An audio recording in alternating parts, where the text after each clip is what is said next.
Hi, my name is Mark Mattioli. Welcome to another reading of the novel Boston Accent. This is the fifth or sixth installment of this, I believe. I don't know. I've lost track. I've been doing this for a while now. We're picking up where we left off. And let's just get right into it. Besides blowing... Let me finish that sentence. Besides blowing everyone away with my long hair, for one day anyway, the other thing I got a kick out of was being called on to answer questions in all my classes and knowing the answers when my classmates didn't. I had a tutor the whole time I was out, starting in the hospital as early as my second week of recovery. I had nothing else to do but study, and when you're going one-on-one with your teacher, you better know the answer. My classmates looked at me cross-eyed when I answered questions right that they hadn't even learned. My tutor had actually gone ahead in all my classes, which made it a breeze, but then the boredom kicked in, and I started getting into trouble again. I had French in sixth grade, which I had zero interest in, and the teacher got so fed up with me that she put my desk out in the hall. In math, I pulled a chair out from under a classmate as he went to sit down, and he fell, whacking his head on the floor. No blood, but he was close to tears with a big goose egg on his head. I received the first detention in the history of the elementary school for that one. My parents realized that my accident had nothing to do. My parents realized that my accident had done nothing to change my personality for the better. In April, my mother gave birth to my brother Adam. The week that Adam was born, I stayed with neighbors that now occupied the house where Dee had lived. They were a couple in their late 20s with two young children, a boy Anson and a girl Beth. The couple, Patrice and John, would come to see a lot of me in my teens. It was this first week in their house that introduced me to my first addiction that was shared by Patrice, and that was sex. As I just recently learned what an erection was, being exposed to Patrice literally was maybe too much too soon. At 11, I didn't know that this 28-year-old woman was purposely setting me up to see her naked. As soon as John left for work, Patrice would go into action. Sometimes she would leave the bathroom door open while getting in and out of the shower, but her favorite flash was to let her robe open up when I was in the room. Once she saw my gaze focused on her nakedness, she would smile and close the robe. This was repeated every day I stayed with her, and I looked forward to it. Patrice had shared the drug of sex with me, and I was hooked. That summer, I turned 12, and I started on my third addiction.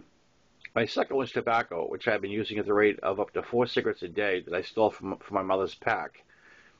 The first time I actually smoked was when I was 5, and living in East Horton. I had walked in on my Aunt Dory, who was 15, and her boyfriend as they hid in the shed in the backyard having a smoke. Dory grabbed me and stuck the cigarette in my mouth and said, "Breathe in." I actually didn't cough, liked it, and tried to take it away from her. She said, "You can't tell me because you smoked and you'll get in worse trouble than me." I believed her and never said a word until today. My third addiction I get introduced to is alcohol. From the age of 12 until I was 15, I started around with a bad crowd. Sure, I was no angel, but they were much worse. Several of us were in a friend's house while his parents were gone, and we got into the bar. I was drinking Seagram 7 straight up on Deers. From what I remember, no one else drank as much as I did that day. The kids' parents come home, and we duck out through the basement. I end up at Tommy's house, and he puts me out in his barn to sleep it off and hide me from his parents. Now it's getting late. Tommy has had dinner with his family and comes up to the barn to tell me it's time to head home before it gets dark. My parents wonder where the hell I am. I'm still a mess, and Tommy decides to walk me home. There is a path through the woods that connects our houses, and it takes us maybe 10 minutes to reach my backyard. Tommy walks me to the point where the woods meet the lawn and tells me I'm on my own. I stumble up the back steps and in through the kitchen door. That's all I can do to stay on my feet. I find myself using the wall for support as I head for the safety of my room. My parents are down in the basement where my grandfather has an apartment.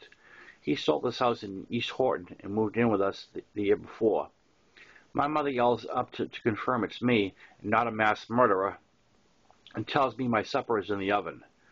I decide it's best if I eat to avoid any suspicion, so I manage to remove my plate without dropping it and sit down at the kitchen table in an attempt to eat.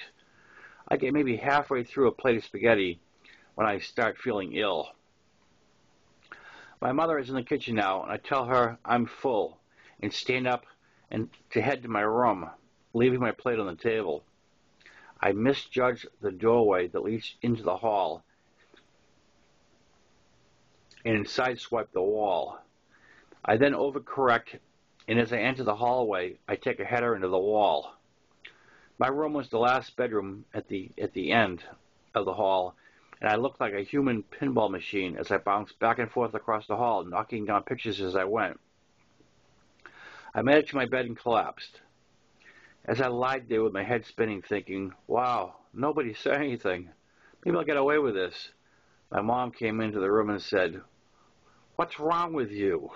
Have you been drinking beer?" "No," I answered honestly. Then she quickly jumped to, "Have you been shooting up?" I was stunned. I had just turned 12, and my mom wanted to know if I was using heroin. In my drunken state, I started to laugh, which just made her more angry. She repeated the question, and I held up my arms to show her. "That's right. Look at all the tracks in my arms." She grabbed my arms and checked them, and then yelled for Ralph to come into the room. "There's something wrong with him. Smell his breath."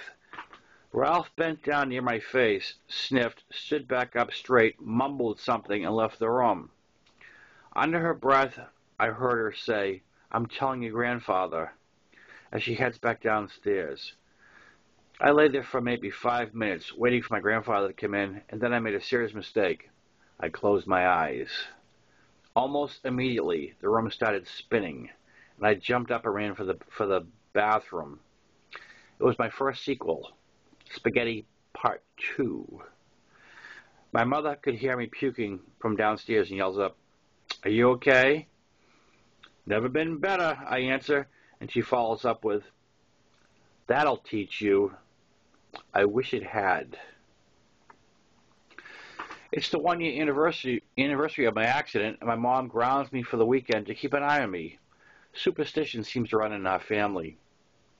I tend to get stressed if I have to drive anywhere on Friday the 13th. I'm in the house for the day, bored. What to do? Oh, look, Mom brought home pumpkins. I'll make a jack-o'-lantern. Not 5 minutes into my pumpkin, I sever my pinky finger on my right hand down to the bone. It's my anniversary, and we're off to the hospital again. I had cut through the tendons, so when it healed, I couldn't bend my finger, and I had to have surgery 3 months later to tie the tendons back together. My mom was pretty easygoing through this injury, but Ralph was growing more and more hostile towards me every day. He didn't speak to me unless he had to, and rarely made eye contact with me. I would spend 10 more years under his roof, and with every year, the stress between us grew a little worse. I think the only thing that saved him from having a heart attack was me moving out. I'm 12 and attending a regional junior high in Pineville. That means there are a total of 4 different towns attending the school, and the high school, which is right down the street in the town of Kleinburg. I've cooled my jets with the drinking, but I'm smoking more, and I've been buying my own for the last year. I find I can buy them almost anywhere without being questioned. The biggest changes junior high brought for me was making new friends from the other towns and the school dances. I spotted this blue-eyed blonde my first week in the new school and experienced my first crush. She wasn't in any of my classes, but I would pass her in the hall and drool. I attended all the school dances, as did she, and I would always grab her to dance with when a really cool song came on. That was the extent of our relationship. We never spoke right through our graduation. We were nothing alike, from different worlds, and I accepted that. In seventh grade, I became close friends with a kid that sat next to me in homeroom. In every grade, in every grade after that, thanks to seating by alphabetical order. His name is Roy Barston, and I last saw him several years ago at my birthday party. We both move around a lot, and that makes it tough. One upsetting memory I have from that year was going on an overnight field trip with the school to hike some mountain and learn about earth science at the same time. At one point in our overnighter, we all changed into swimsuits to swim in a nearby pond, and our clothes had all been lumped together while we were gone. I was late getting back to the tent area to change as I had snuck off to have a smoke. When I entered the tent that I had left my pants in, I found one pair of pants remaining, and they weren't mine. Everyone else was gone. They had changed and had reported to an area for a barbecue. I'm standing in this tent alone, soaking wet, cold, and staring at these pants that aren't mine. I picked them up, looked them over, set them down, and paced back and forth in the tent. I know the person who owns these pants is wearing mine, but where the hell are they? I said the hell with it, and I put them on. They're actually very close to the same size as the pants I'm missing, and they look very similar. Both pairs of blue jeans, but these fit odd on me. They're girls' jeans. Oh man, what if someone notices is going through my head? I will never hear the end of this one. I head over to the cookout area, and no one seems to notice my pants, so I do my best to act normal.